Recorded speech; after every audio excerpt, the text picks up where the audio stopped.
Assalamualaikum sahabat. Ternyata mudah.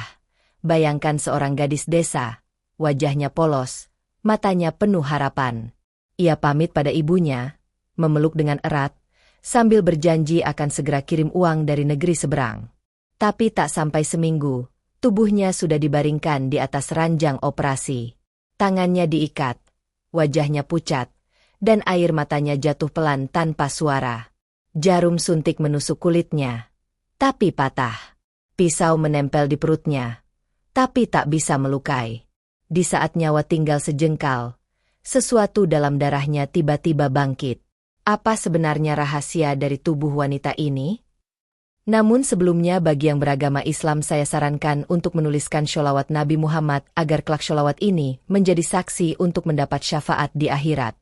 Like dan subscribe ke channel ini sangat membantu menyebarkan dakwah Islam dan menjadi amal jariah.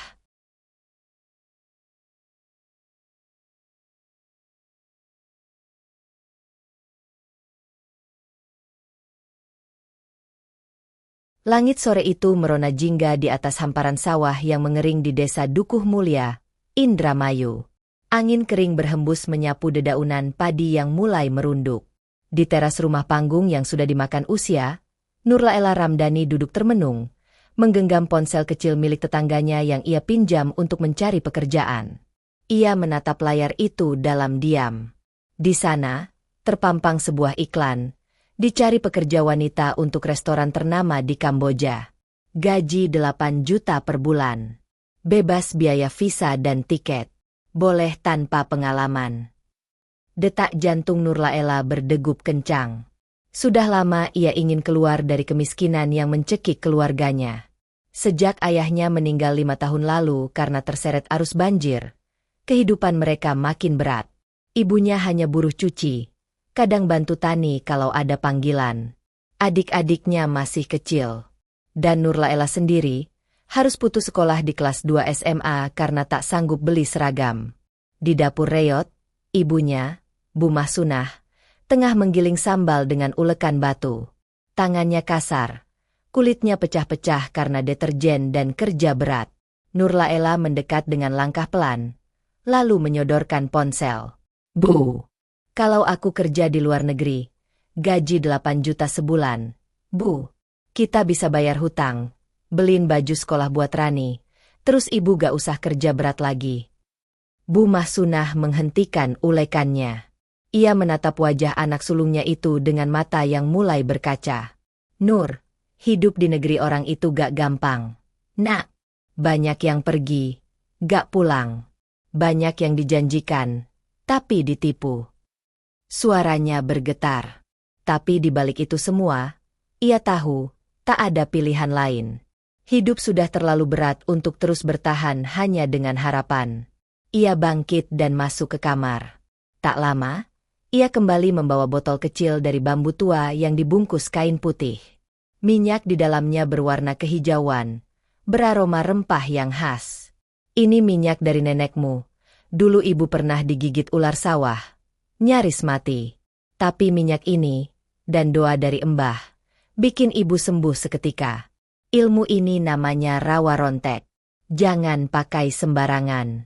Tapi kalau suatu hari, kamu sudah gak bisa lari, bacakan doa ini, oleskan ke kulitmu, insya Allah, tubuhmu gak bisa dilukai. Nurlaela mengangguk. Ia tak sepenuhnya percaya, tapi ia hormati pesan ibunya.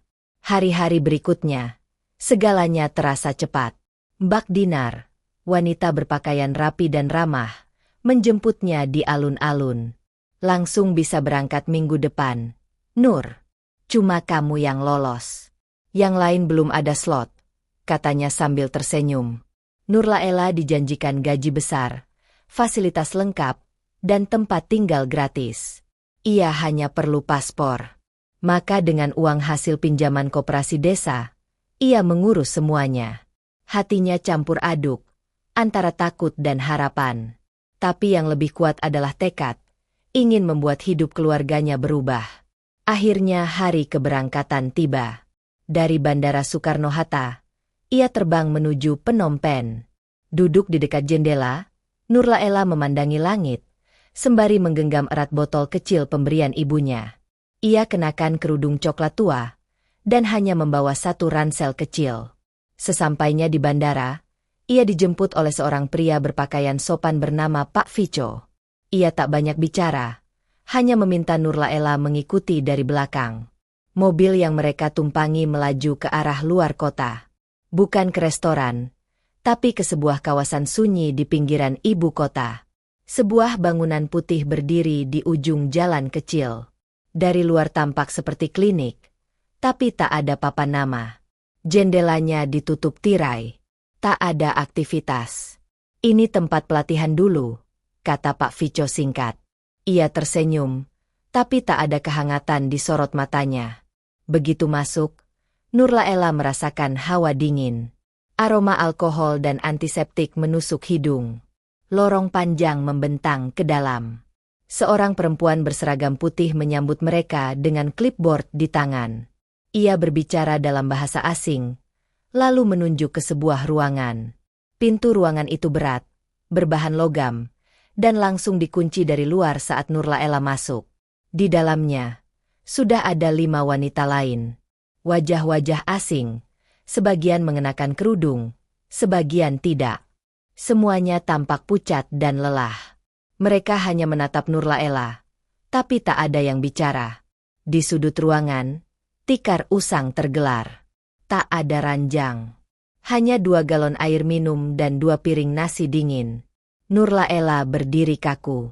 Jantungnya berdebar tak karuan. Ia mulai sadar, tempat ini bukan restoran. Ini bukan tempat kerja. Ini adalah perangkap. Dan dirinya mungkin sedang dijadikan korban. Malam pertama di ruangan asing itu terasa sangat panjang bagi Nurlaela. Cahaya lampu neon terus menyala tanpa henti. Tidak ada jendela, tidak ada jam dinding, dan tidak ada tanda kapan pagi dimulai. Hanya ada satu kamera di sudut ruangan yang terus mengawasi. Seolah tak ada tempat untuk sembunyi, bahkan dari ketakutan sendiri. Perempuan-perempuan lain duduk bersandar di dinding, saling diam, hanya sesekali terdengar isak tangis kecil dari sudut gelap. Seorang gadis dengan rambut diikat 2 duduk di dekat galon air. Wajahnya kosong, matanya bengkak karena menangis terlalu lama. Saat Nurlaela mendekat dan duduk di sebelahnya, ia hanya berbisik lirih. "Namaku Ratna. Aku dari Karawang." Katanya mau kerja di salon. Malam itu, tak ada yang bisa tidur. Suara langkah kaki para penjaga terdengar setiap beberapa jam di balik pintu besi. Nurlaela mulai merasa pusing. Makanan hanya disajikan 2 kali sehari, dan itu pun dalam porsi kecil. Air pun terbatas. Semua yang ada di ruangan tampak semakin lemas. 3 hari berlalu dalam ketidakpastian. Pada malam ketiga, seorang penjaga berpakaian hitam membuka pintu. Ia menyebut satu nama, Vina. Seorang wanita berjilbab biru muda berdiri perlahan, tubuhnya gemetar. Ia berjalan keluar dengan langkah ragu. Pintu ditutup kembali. Sejak malam itu, Vina tidak pernah kembali. Nurlaela mulai gelisah. "Kemana mereka dibawa?" tanyanya kepada Ratna. Ratna hanya menggeleng. Tapi malam itu, sekitar pukul 2, semua yang ada di ruangan terbangun oleh suara jeritan. Jeritan panjang. Perempuan. Menyayat. Dari lantai atas. Tak ada yang berani bicara. Semua hanya bisa menutup telinga. Bahkan menangis pun tertahan. Wajah Nurlaela memucat. Ia mendekap lututnya. Tubuhnya menggigil. Ia berusaha menahan tangis. Tapi hatinya sudah berkecamuk. Keesokan paginya, seorang perempuan baru dimasukkan ke ruangan. Tubuhnya lemah. Bajunya robek di bagian bawah. Kakinya berdarah. Ada luka sayatan di lengan kanan yang masih terbuka. Wajahnya pucat. Matanya kosong. "Siapa namamu?" tanya Nurlaela pelan sambil mengangkat kepala perempuan itu. "Aku, Nindi, dari Bali," ucapnya dengan suara hampir tak terdengar. Dalam kepanikan, Nindi menceritakan semuanya. Ia sempat melarikan diri dari tempat lain. Ternyata ada beberapa rumah seperti ini, bukan hanya satu. Di setiap tempat itu, Mereka menculik perempuan dari Indonesia dan negara tetangga, lalu mengambil organ tubuh mereka untuk dijual. Mereka cari yang masih muda, ginjal, hati, bahkan tulang belakang, yang mati dibuang ke sungai. Yang masih bisa dijual, dikurung dan ditunda, ucapnya sambil terisak. Mendengar itu, Nurlaela menutup mulutnya, berlari ke pojok ruangan, lalu muntah. Dunia di sekelilingnya serasa runtuh. Nafasnya memburu. Ia menatap dinding kotor yang dingin itu, lalu menatap langit-langit, dan membayangkan langit rumahnya di Dukuh Mulia. Ia menangis dalam diam. "Ya Allah, tolong aku," gumamnya. Tapi tiba-tiba, ingatannya melompat. Ia teringat minyak hijau dan pesan ibunya. Minyak yang katanya berasal dari rawa. Ilmu rawa rontek. Ilmu yang katanya akan melindungi di saat tidak ada jalan lagi. Malam itu, Nurlaela mengeluarkan botol kecil dari saku dalam celananya. Ia membuka tutupnya. Aroma rempah tajam langsung menyeruak. Di tengah tangis, ia mengoleskannya perlahan ke lengan, lalu ke dada. Tangannya gemetar, tapi ia paksa untuk teguh. Lalu ia duduk bersila. Dengan suara lirih, ia mulai membaca doa yang diajarkan ibunya sejak kecil. Doa yang belum pernah benar-benar ia percayai. Sampai malam ini. Di luar, suara langkah kaki terdengar lagi. Kali ini lebih berat. Lebih banyak. Dan Nurlaela tahu, waktumu sudah hampir habis. Pintu besi itu terbuka dengan dentingan keras. Dua pria bertubuh besar masuk, memakai pakaian hitam dan sarung tangan lateks. Tanpa banyak kata, salah satu dari mereka menunjuk ke arah Nurlaela. "Kamu ikut." Seluruh tubuh Nurlaela menegang, tapi wajahnya tetap tenang. Ia berdiri perlahan, seolah pasrah, padahal hatinya berdegup tak karuan. Ratna menarik lengan bajunya, menahan. Jangan pergi, Lai."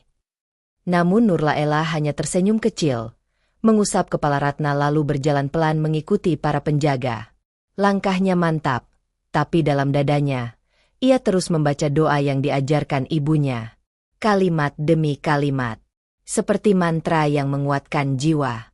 Ia dibawa ke lantai atas. Suasana di sana jauh lebih dingin. Lampu putih menyilaukan. Bau alkohol dan darah bercampur. Ada suara mesin berdesing. Di ruangan itu, sebuah ranjang operasi menunggu. Di sekelilingnya, ada dua pria asing berjas putih, dokter asing berwajah dingin. Di belakang mereka, seorang wanita muda berambut pirang dengan jas putih panjang mencatat sesuatu di clipboard. Nurlaela ditidurkan di ranjang. Tangan dan kakinya diikat dengan sabuk kulit. Ia hanya diam. Tatapannya kosong. Tapi bibirnya terus bergerak pelan, membaca doa. Tak henti. Salah satu dokter mengambil suntikan besar berisi cairan bius. Ia mendekat, menyuntikkan jarum ke lengan Nurlaela. Namun jarumnya patah. Pria itu terkejut. Ia mengambil jarum lain. Mencoba lagi. Jarumnya melengkung seolah menabrak besi. "What is wrong with this skin?" kata salah satu dokter dengan gugup. Wanita berjas putih mendekat. Ia mengambil pisau bedah, lalu mencoba menggores perut Nurlaela. Namun saat ujung pisau menyentuh kulit, terdengar bunyi kling, seperti besi menabrak batu. Pisau itu patah dua. Saat itulah, Nurlaela membuka mata. Ia menatap tajam ke arah mereka. Nafasnya berat, dadanya naik turun. Tapi bukan karena takut, melainkan marah. "Saya bukan barang. Tubuh saya bukan milik kalian." Tiba-tiba, sabuk yang mengikat tangannya terlepas begitu saja. Nurlaela bangkit dengan cepat. Salah satu dokter hendak menarik pistol kecil dari saku jas, tapi Nurlaela sudah berdiri di depannya. Ia menembak dari jarak dekat. Dor. Namun pelurunya mental. Hanya terasa panas membakar di dada Nurlaela. Tapi tak ada luka. Tak ada darah. Luka kecil yang sempat muncul pun lenyap dalam sekejap. Wajah para penjaga pucat. Mereka mundur. Nurlaela mencengkeram meja logam di sampingnya dan melemparkannya ke arah mereka. Meja itu melayang dan menghantam dua orang sekaligus. Alarm berbunyi. Lampu mulai berkedip merah. Nurlaela berlari keluar, menabrak pintu besi dengan bahu. Pintu itu jebol. Ia menyusuri lorong bawah, kembali ke ruang tahanan. Di sana, Ratna dan para wanita lain masih ketakutan. "Ayo," teriak Nurlaela. "Kita harus keluar sekarang." Mereka berlarian keluar ruangan. Penjaga mencoba menghentikan mereka dengan tongkat besi, tapi setiap kali senjata menyentuh tubuh Nurlaela, senjata itu patah. Pisau tumpul. Peluru mental. Ia berjalan paling depan, melindungi semua perempuan di belakangnya. Ilmu rawa rontek telah bangkit dalam dirinya. Dan hari itu, Nurlaela bukan lagi gadis desa yang lemah. Ia adalah penjaga. Ia adalah perlawanan. Langkah kaki mereka berderap panik di koridor sempit yang remang-remang. Lampu darurat berkedip merah di sepanjang dinding. Suara sirine melengking, seolah menjeritkan peringatan ke seluruh penjaga markas. Tapi Nurlaela tak gentar. Ia menggenggam tangan Ratna yang masih gemetar di sampingnya, sementara perempuan-perempuan lain mengikut di belakang dengan napas tersengal. Dua pria muncul dari ujung lorong. Mereka membawa senapan laras panjang. Tanpa aba-aba, salah satu dari mereka mengangkat senjata dan menembak. Dor! Dor! Tapi sebelum peluru mencapai mereka, Nurlaela berdiri tegap di depan. Ia membuka kedua tangannya. Dadanya jadi tameng hidup. Peluru memantul ke dinding, menciptakan suara denting keras. Para penjaga itu tertegun. Tatapan mereka berubah jadi panik. Nurlaela maju satu langkah, lalu dua langkah. Ia mengambil tongkat besi di lantai, melemparkannya sekuat tenaga. Tongkat itu menghantam helm salah satu penjaga, membuatnya terpelanting ke belakang, tak sadarkan diri. Penjaga lain berlari kabur, meninggalkan senjatanya. Di ujung lorong, ada pintu baja berukuran besar. Nurlaela menghantamnya dengan bahu. Sekali, dua kali. Pada hantaman ketiga, pintu terbuka paksa. Di baliknya terbentang halaman luas yang gelap dan dipenuhi tanaman liar. Di sana, mereka melihat langit malam, untuk pertama kalinya sejak dikurung. Namun pelarian belum selesai. Di balik pagar tinggi, mereka melihat mobil penjaga berseliweran. Anjing-anjing penjaga mulai menggonggong dari kejauhan. Nurlaela memutuskan membawa semua korban menyusuri sisi luar bangunan, berjalan jongkok di antara semak tinggi, menuju belakang kompleks. Di sana, mereka menemukan dermaga kecil. Ada perahu nelayan tua yang terikat tali tambat, bergoyang pelan di air. "Kita harus ke sungai," bisik Nurlaela. "Kita harus pergi sejauh mungkin dari sini." Satu persatu, para perempuan itu naik ke perahu. Nurlaela melepaskan tali tambat, mengambil dayung, dan mulai mengayuh sendiri di kegelapan malam. Sungai tenang, namun udara dingin menggigit tulang. Tangannya gemetar, tapi ia tak bisa berhenti. Di belakang, Ratna memeluk tubuh seorang perempuan muda yang setengah sadar. Kulitnya pucat dan matanya masih setengah terbuka. "Nindi," bisik Ratna. "Dia habis diinfus. Mungkin ginjalnya sudah diambil satu." Mendengar itu, Nurlaela menggertakkan gigi. Air matanya mengalir diam-diam. Tapi bukan karena takut, melainkan karena marah. Sangat marah. Mereka mengayuh sampai fajar menyingsing. Hingga akhirnya, di tikungan sungai, mereka melihat jembatan kecil dan deretan bangunan kota dari kejauhan. Sebuah truk pengangkut sayur melintas pelan di atas jembatan. Nurlaela berdiri di atas perahu, melambai sekuat tenaga. "Tolong! Kami diculik. Kami dari Indonesia." Sopir truk itu melihat mereka. Ia berhenti. Beberapa menit kemudian, suara klakson dibunyikan keras. Dua orang pria lokal turun dan menuruni tepian sungai. Melihat kondisi para perempuan yang luka dan ketakutan, pria itu langsung menghubungi polisi. Dan pagi itu, mereka dibawa ke kantor polisi terdekat dengan tubuh lelah, wajah lebam, Tapi, mereka hidup. Mereka berhasil keluar dari neraka. Namun bagi Nurlaela, semua ini belum berakhir. Karena ia tahu, apa yang baru saja ia lihat, hanyalah permukaan dari kebusukan yang jauh lebih dalam. Kantor polisi di Phnom Penh pagi itu ramai tak biasa. 8 perempuan duduk dalam kondisi memprihatinkan. Beberapa masih gemetar. Sebagian pingsan karena kehilangan banyak darah. Nurlaela duduk paling ujung. Diam dengan tatapan kosong. Bajunya robek. Ada bekas luka merah di tangannya. Tapi tak ada darah yang mengalir. Polisi setempat kebingungan. Antara percaya dan tidak pada cerita yang disampaikan Nurlaela. Seorang petugas wanita mencoba mencatat keterangan mereka.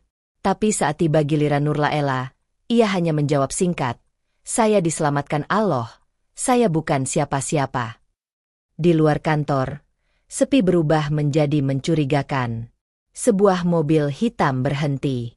4 pria bertubuh besar turun. Mereka tak mengenakan seragam. Salah satunya berpura-pura menelpon, tapi pandangannya tak lepas dari jendela tempat Nurlaela duduk. Ratna yang duduk di sampingnya langsung merapat, berbisik, "Lae, itu kayaknya mereka." Nurlaela tak menjawab. Ia bangkit, mendekati petugas polisi, menunjuk keluar jendela, dan berkata tenang, "Mereka bagian dari sindikat." Petugas itu melongok keluar. Matanya sempat ragu, namun gerak-gerik pria-pria tersebut terlalu jelas. Ia langsung memberi kode. Polisi bersenjata keluar dan mengusir mereka. Tapi pria-pria itu hanya tersenyum sinis dan masuk kembali ke mobil, lalu pergi perlahan. Wajah Nurlaela tetap dingin, tapi dadanya bergemuruh. Ia tahu satu hal pasti, mereka masih diincar. Tak sampai 2 jam, pemerintah Indonesia melalui KBRI memindahkan seluruh korban ke shelter perlindungan WNI. Di sana, mereka mendapat makan layak, tempat tidur bersih, dan penjagaan ketat. Namun bagi Nurlaela, ketenangan itu hanya selimut tipis yang bisa tersingkap kapan saja. Malam-malam di shelter tak pernah damai baginya. Setiap tidur, ia bermimpi. Mimpi Ratna berdarah, mimpi Vina yang menjerit, mimpi dirinya sendiri diikat di ranjang operasi, tubuhnya ditusuk dari segala arah. Suatu malam, Nurlaela duduk di lantai sambil memegang botol kecil minyak rawa rontek. Ia menatap bayangannya sendiri di kaca, lalu berbisik lirih. "Aku gak bisa diam. Aku gak bisa tinggal tenang. Kalau masih ada yang seperti kita di luar sana." Esok harinya, tanpa memberitahu siapapun, Nurlaela menyelinap keluar dari shelter. Ia mengenakan hoodie hitam, celana gelap, dan masker. Ia menyusup ke jalan-jalan gelap di kawasan Tolork, tempat para buruh ilegal, pengungsi, dan imigran gelap saling bersilang jalan. Dari warung ke warung, ia pura-pura mencari saudara hilang.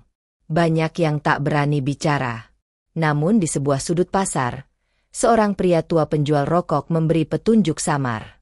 Kalau cari yang hilang, coba ke gudang pelabuhan. Banyak yang dibawa ke sana sebelum dikirim ke luar negeri. Malam itu juga, Nurlaela pergi ke tempat yang disebut. Gudang tua itu sepi. 2 pria berdiri di depan seperti tukang parkir. Tapi dari cara mereka memperhatikan setiap langkah orang, Nurlaela tahu, mereka bukan tukang parkir. Ia mendekat dengan langkah terburu-buru, memelas. "Tolong, saya cari adik saya. Dia hilang." Tapi salah satu pria langsung mencengkeram lengannya. "Kase, tunggu di sini. Jangan bergerak," katanya keras. Yang satu lagi merogoh pisau dari balik jaket. Dan disitulah, batas kesabaran Nurlaela habis. Ia menangkap tangan si pria, memutar tulangnya ke belakang hingga pisau jatuh ke lantai. Yang satunya mencoba memukul dari samping, tapi Nurlaela menghindar dengan cepat. Satu tinju keras menghantam dada pria itu. Ia jatuh terhempas ke dinding, tak sadarkan diri. Tanpa membuang waktu, Nurlaela membuka pintu gudang. Gelap. Bau tajam obat-obatan dan darah langsung menyergap. Di dalam, tubuh-tubuh lemah perempuan tergeletak di atas kasur tipis. Ada yang diinfus. Ada yang diikat. Ada yang matanya hanya bisa menatap kosong ke langit-langit. Tapi di antara semua itu, di sudut tergelap, ada satu tubuh yang sangat ia kenali. Ratna. Tubuh Ratna pucat. Perutnya dijahit kasar. Tapi ia masih hidup. Nurlaela berlari mendekat, menggenggam tangannya yang dingin. Mata Ratna perlahan terbuka. Air matanya mengalir. Lai, kamu datang juga ya? Dan sebelum Nurlaela sempat menjawab, suara sepatu bot terdengar dari belakang. 3 orang bersenjata masuk. Di tengah mereka, seorang wanita muda berjubah putih. Wajahnya datar. Sorot matanya tajam. Dia wanita yang sama dari ruang operasi. Jadi ini kau lagi, ucapnya dingin. Kau seharusnya sudah mati. Nurlaela menatapnya lurus. Tangannya mengepal. Dan pertarungan itu belum selesai.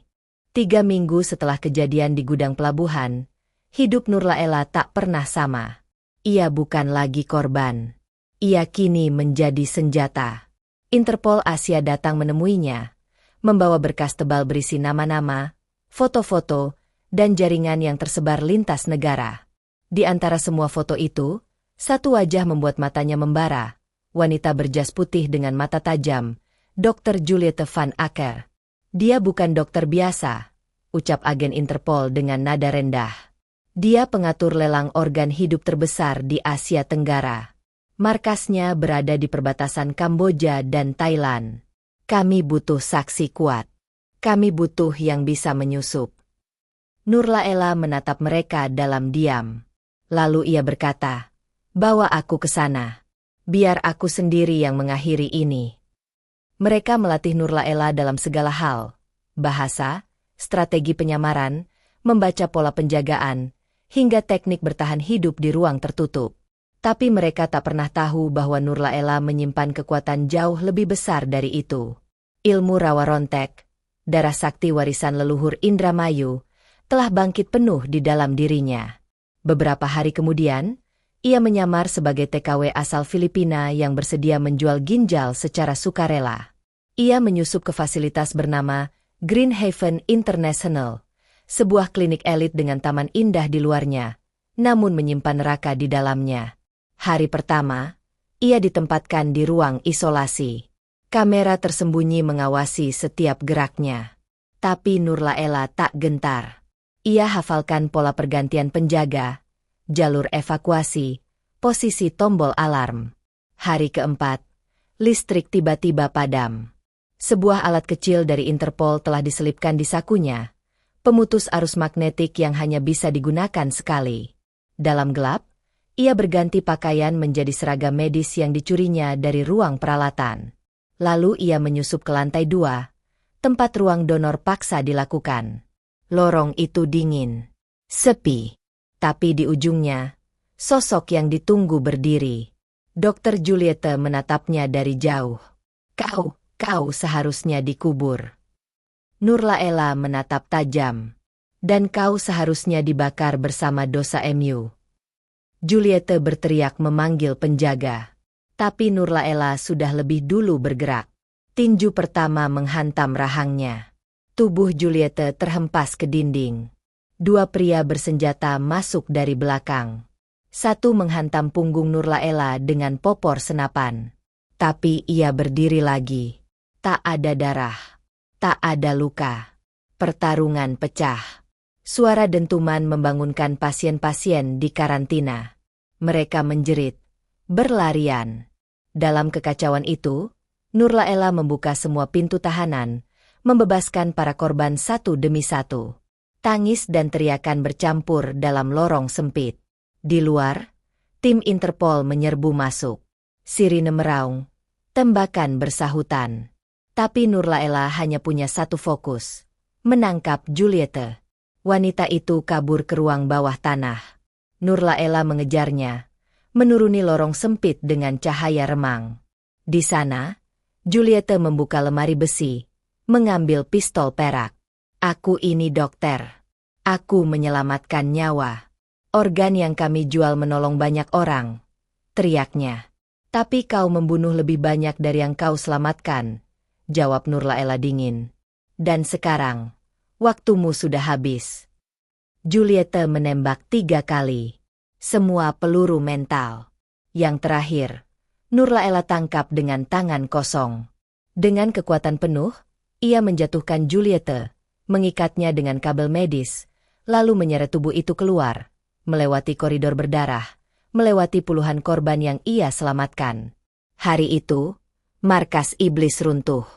Lebih dari 30 perempuan ditemukan hidup. Sebagian besar sudah dijadwalkan untuk dibedah hari berikutnya. Tapi mereka datang tepat waktu. Karena Nurlaela lebih dulu turun, sebelum neraka kembali menyentuh bumi. 2 bulan kemudian, Nurlaela pulang ke Indramayu. Ia disambut bukan dengan selebrasi, melainkan dengan peluk haru dari ibunya. Ratna pun ikut pulang bersamanya, menjalani perawatan hingga akhirnya bisa berdiri lagi. Kadang di sore hari, mereka duduk berdua di tepi sawah, menatap langit senja. Minyak hijau itu kini tersimpan di dalam lemari kecil kayu jati. Ilmu rawa rontek tak pernah ia pakai lagi. Tapi ia tahu, jika suatu saat kejahatan datang lagi, ia tak akan menunggu diminta.